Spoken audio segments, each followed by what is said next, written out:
Pa nga naubos yung binigay niya sa amin ng Atis. Ngayon may binigay na naman siya sa amin. Ayun. Hindi ko na alam kung paano namin kainin yung Atis. Yan oh, ang dami oh, marami pa doon sa loob ng ref. Hahay. Yan. Dami kong gagawing juice. Ha? Hmm.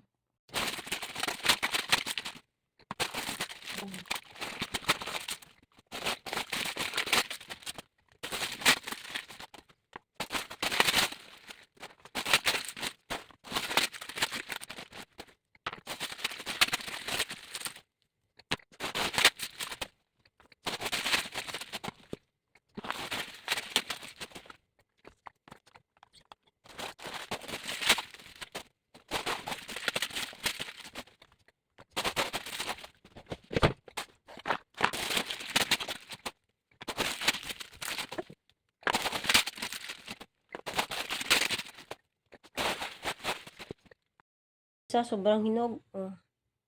Ang dami. Hindi pa nga naubos ang binigay. Meron na naman.